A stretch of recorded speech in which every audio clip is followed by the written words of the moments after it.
welcome back to podcast number 58. I think that's right. Sounds good to me.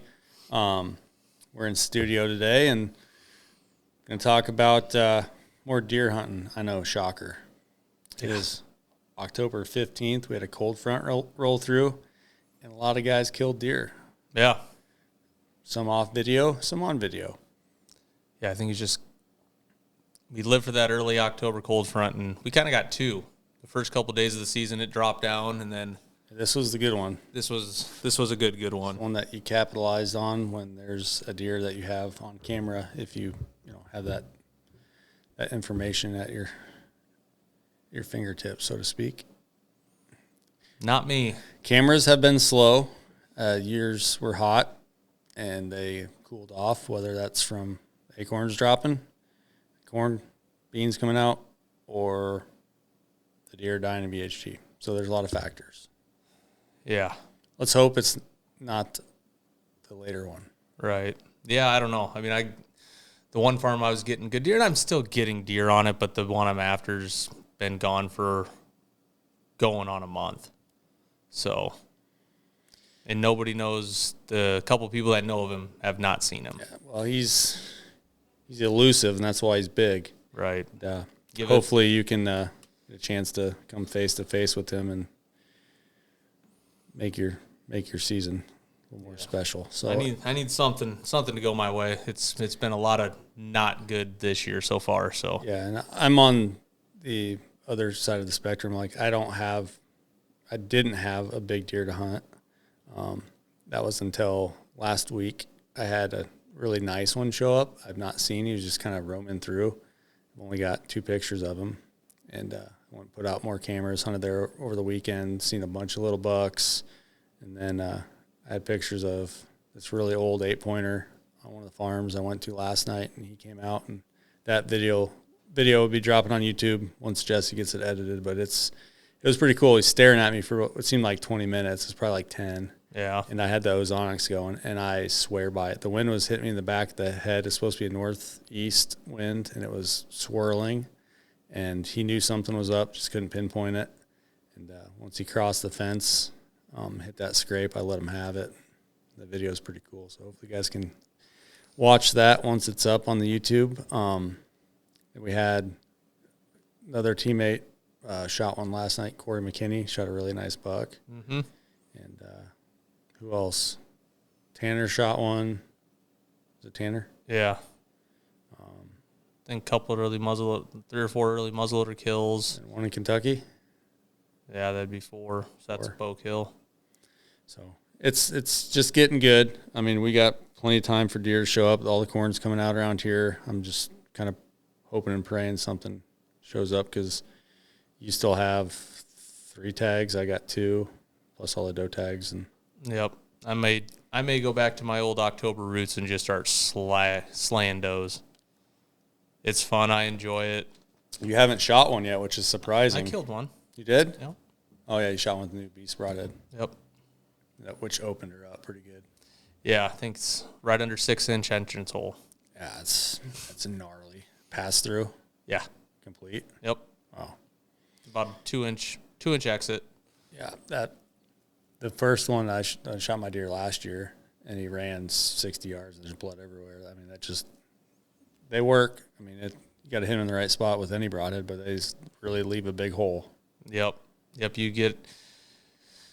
get in that kill zone, basically from any of the internal organs, so inside the rib cage all the way back to in the intestines and stuff. That's why we shoot at big expandables is I think someone's figured it out. What Josh had said was about 2% of that entire kill zone is hard bone that you would want potentially to have a fixed blade.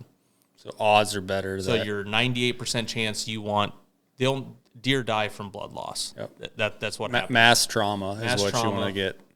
Cutting all them tiny little blood vessels, sharper the broadhead, the better. Yep. You hit a deer back, you want it to cut as much as it can, and that's why, in general, I'm an expandable guy.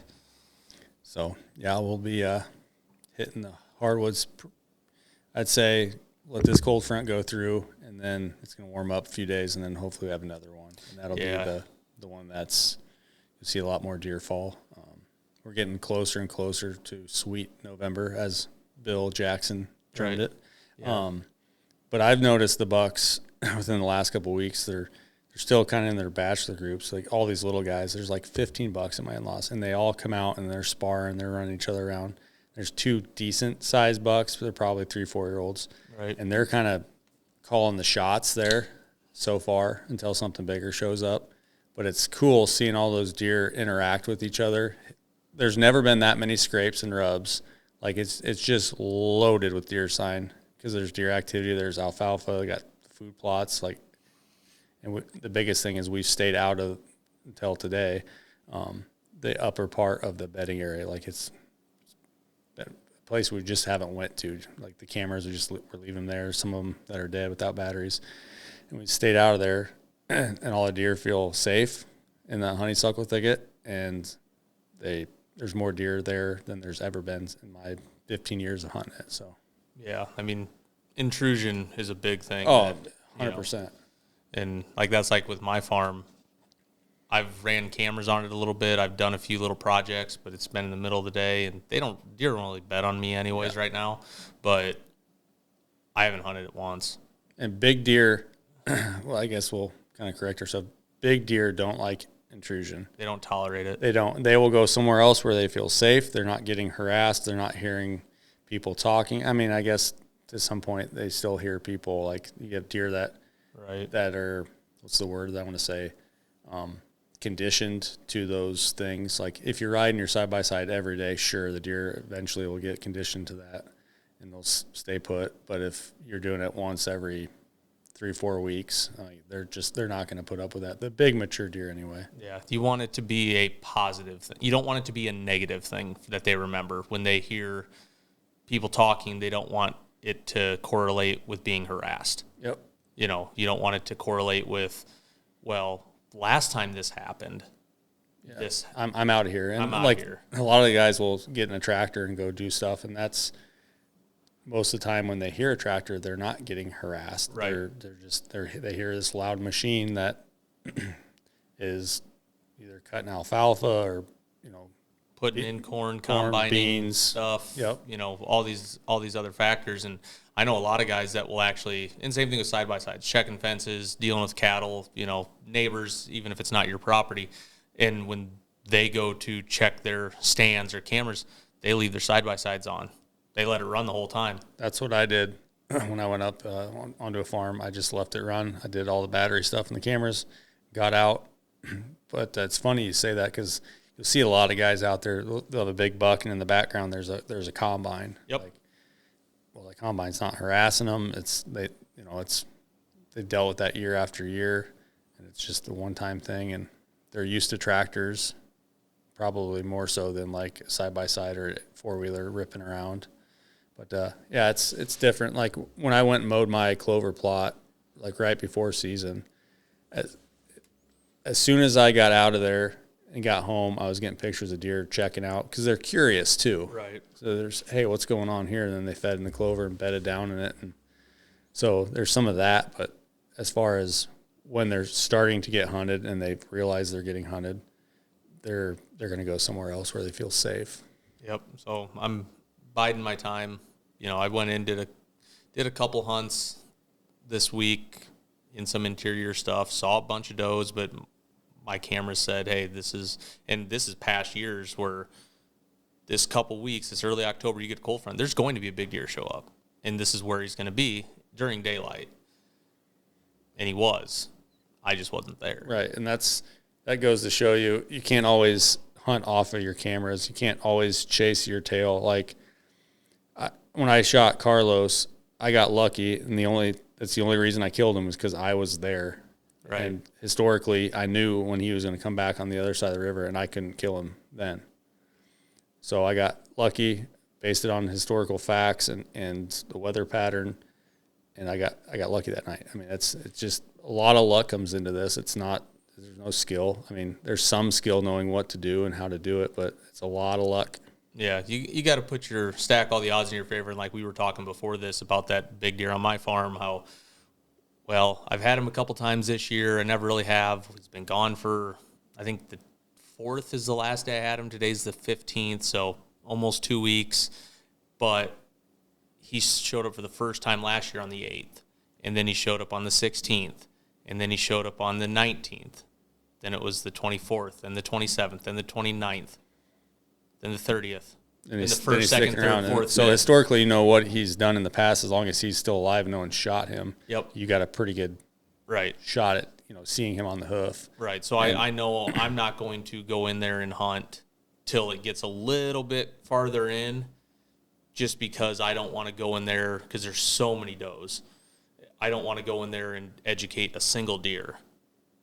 I'm going to wait till it gets a little bit closer to that time historically when he's in there. And that's the problem too, is you get these does that'll come out, they bust you one time and they're going to check that tree every single time they come out there.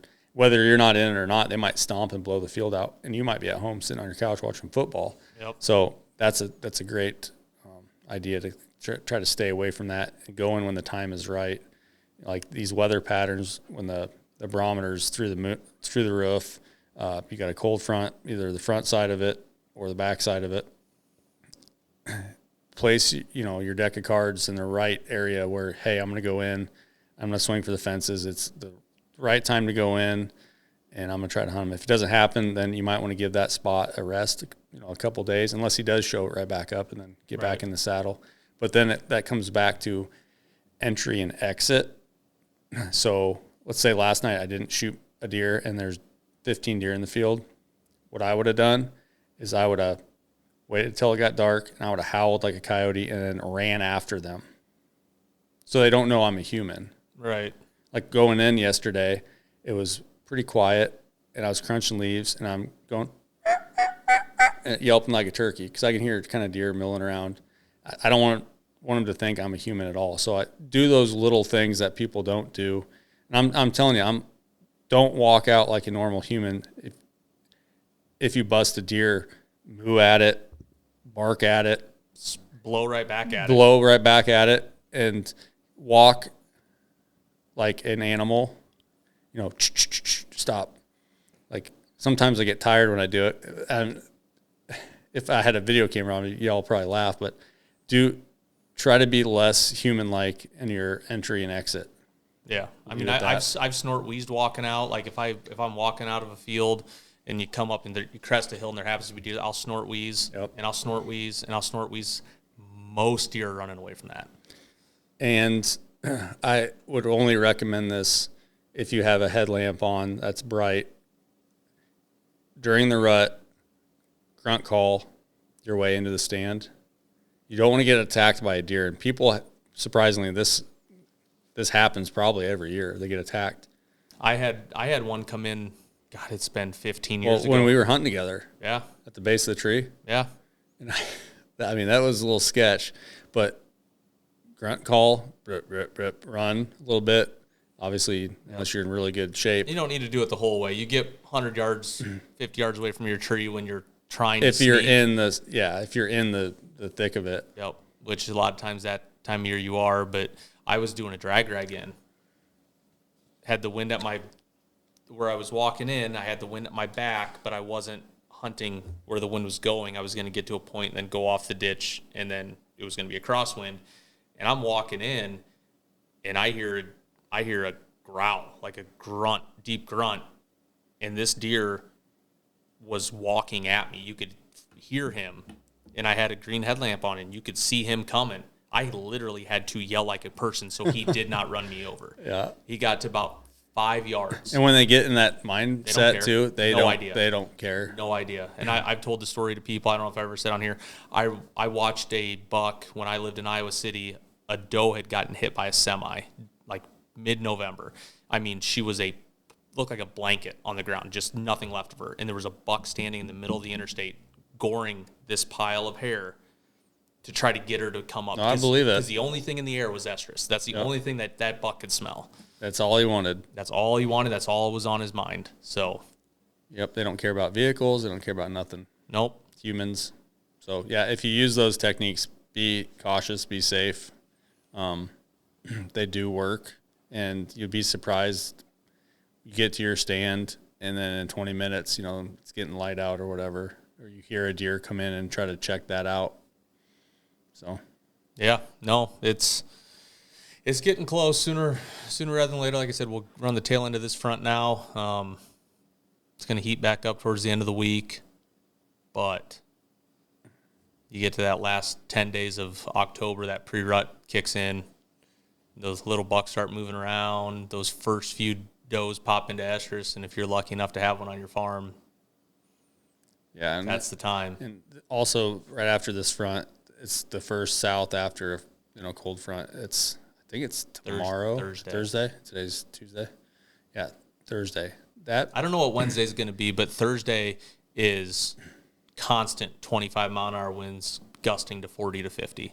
Yeah, so it's the first south after the first cold front, and it's when I looked at it on the weather.com, the winds weren't that bad, at least here.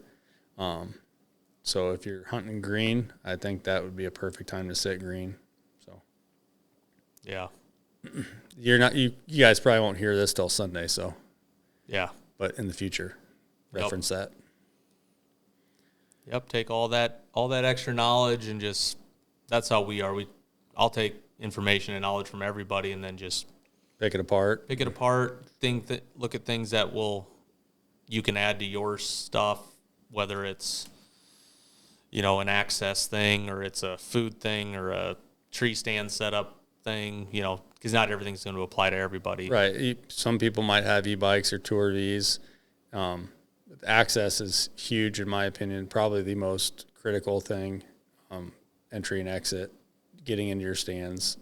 There's spots that I can hunt every single night on certain winds, and there's other spots that I'm going in to shoot a certain deer, and it's make or break. So. Yeah. But ozonics or ozone in the tree. I'm telling you, I'm a firm believer. I used it when I shot the big one, our emblem, and I didn't own that unit at the time, but he was straight downwind, knew something was up. And then last night, I think, if you could see all the molecules or how that ozone just lays out in a blanket, I am just picturing this in the tree, the wind just swirling and just taking all that scent and just they're smelling just that ozone. Yeah, and it wasn't hard wind. No, it was. That's the thing. Yeah, and I don't know what the exact miles per hour is. I would say if you're under 10, it would probably benefit the most. And this was like 2 to 3 variable, so it was swirling, and I can picture the blanket of scent, like the scent cone, just doing this. Yep. And that deer just, you can see in the video, he's like, I know something's not right, but it does work. I'm a firm believer, and you have a unit yourself. Yep. I used it. Was it 2 or 3 nights ago when I sat? The stand I had just hung, just trimmed out, and at one point I think I had 13 does inside 50 yards, 360 degrees around me, with very little wind down there, and not a single one picked up its head and was alerted at all. Not one. And I thought for sure, crap, how are they going to act to all this? I just did a bunch of stuff. I'm worried. They didn't care. They didn't care. The buck that I was after didn't care because he was there 24 hours before that. So it was 24 hours after I was there. He was there, and then I was there the next day. And that's one of the biggest feats is try to beat their nose. Cause, right. I mean, it's insane how well they can smell. And if you can beat their nose and get one step up on them, you're getting closer to harvesting. A lot of people don't like a lot of the stuff. They think it's him haw, but I will take every little advantage. Just that 0.5% more in my favor, whether it's washing your clothes or spraying down or cover scents or ozonics or, spraying, I'm to that point where I'm putting buck balm on the tree when I get there. Yeah, that's what I did last night, Put it on my boots. I put it on scrapes on the way in. Yep. I had a doe lick the stacking stick going up. Because you had it on your hands? I had it on my boots, on the boots. bottom of my boots. and she went right to the bottom and licked it. I think I sent a snap to the group. She's just sitting there licking the bottom of it. Yeah, I had to walk right by the bedding area, and I'm just puffing it up in the air and hitting the scrapes and put on my boots. And it's better for them to smell another deer than it is to smell you. Yep. So, yep, big advocate. and buck bomb's cheap. Yeah, and I mean they're $10 a can, and you can use it. God, 10 hunts. You know, if you're sitting there thinking, oh, you know, they're just trying to sell you something. First, we don't get anything from buck bomb. Nope. We use it because it works. Right. If you don't think it works, go watch the Carlos hunt, watch the TW hunt, watch. I don't know if you had one in that 8-pointer with the split two. Yep. Came in 100% downwind. Yep. And walked right through it. The deer I shot last night, like all that on that hemp rope is just complete buck bomb. Yep. And I don't know, you know, it smells just like a deer. It smells like the deer that we cut up. So it's definitely, and I don't know about all the other estresses and different options that they have. I love the scape generator in the summer. It seems to start stuff until they put their own scent on it, and then the actual buck stuff, I use that for everything. Yeah, I bought 4 cans, I think. I think I have 2 cans left. I just put a new one in my pack. Used it last night. Had does downwind to me. I didn't bring my battery for my Ozonics. I had it charging. I brought the unit, and I was like, that's light. Nope, that ain't gonna work. Yeah. So I just doused the tree in buck bomb, and I had all 4 does that I saw yesterday ended up right downwind, right into my wind. Never snorted. Got to beat their nose. That's all there is to it. So try it. Let us know how it works for you. Obviously, you know, still do all that shower stuff, and at least recommend showering and washing your clothes, and or keeping them in like a scent-free bag with, you know, HS Fresh Earth, those dryer sheets. Throw those dryer sheets in there. Yep. Or the wafers, or I use that little HME generator. Charge it. Yeah, I put that. Pack. So I have a little HS like plastic looking bag thing. Yeah, put all my camo in there with the Fresh Earth, and then I have a big tote that I put my boots in, and I have, it's not a HME one. It's might be the Wild Game. Oh, the Wild Game, the Zero Trace. Zero Trace, and I put that in there and I run it, so it's killing all the odors in my boots. Yep, and that's what I put my boots with my camo, and I have 2 of those Zero Trace units. I throw them in my boots, in my Wild Game bag. And that all sits in there, and then my tote has my backpack, my harness, my binos, and that's where I throw my HME in. So, and the reason why you put his, you know, bino harness or anything that's elastic, that ozone will eat it up. And if you don't believe us, try it yourself. Yeah, you can. You'll ruin your bino harness, your straps to your, you know, if you have camouflage pants that have the suspenders, you will ruin them. They will not fit. We've both done it. It's crazy how it works. It seems like the boots hold up okay. I think it still eats at the glue. The glue a little bit. Yeah, it could. But I mean, we hunt enough that we can buy a pair of boots every year. My boots that I like to wear hunting are $60 boots. So yeah, I got a pair of those, and I got a nice pair of lacrosses too. And I usually get 2 years, year or 2 out of boots. But it's one of the things. I will only deer hunt and turkey on rubber boots. Yeah, and that's, if you guys are looking for a pair of boots, and we're not sponsored by these guys at all, but we do both have a pair of the Hyceas. Yep. They're super cheap, and so they were making like a Sitka pattern on their boots. It wasn't called a Sitka Optifade, but it looked very similar. Right. And I think they got in trouble because they stopped making that camo, which sucks because I loved it, and it was like $60 for a pair of 600 milligram or insulated boots. Yep. So yeah, they're sitting over there, and I could probably get a year out of them and throw them away. Yep, that's, like I said, mine get beat up when I'm putting cameras out in the summer. I use them as work boots because I'm a big shorts guy. I wear shorts all summer long. Shorts and knee boots. And I've seen them in them. Yep, and that's what I do because I don't want to throw on pants when it's 95 degrees outside. And I'm the opposite. I'm wearing sweatpants. Yeah, but then you just throw on the rubber boots. Yep. Good to go. And go, so. Well, we got lots of stuff to do tonight. I got Jason's first basketball practice. Apparently I'm helping coach, so that should be a fun little thing. So right, we're gonna get some things done around here in the shop and get this deer all cut up and Yep. Thanks for listening. Hopefully you guys learned something. And the giveaway's not over. We're gonna number 60, podcast 60. We'll have a winner. Okay. So go back to 56. 55 or 56. Is it on the title on YouTube? Yeah. Go if you go on YouTube, you can see. Go to the podcast tab, and you can see all the titles. And one of them talks about this giveaway we're doing: Beast Broadheads, trail camera, Grip tape. Yeah, there's Nose kisser. Yeah. There's probably Wild game camera. $500. So if you're on the Outdoor Call Radio app, go to Outdoor X Media on YouTube and go to the podcast section. Yeah, there's a tab that has all the podcasts. And look at on 55 or 56. Also, thanks for listening on there, and you'll see the giveaway and what they got to do that to basically like it. Share it, and just comment that they're done on it. And on 60, we'll do the winner. So we'll know before then who won, and I'll get with them and get that all shipped out. Broadheads, grip tape. Yep, trail camera, some Outdoor X apparel. Outdoor X apparel.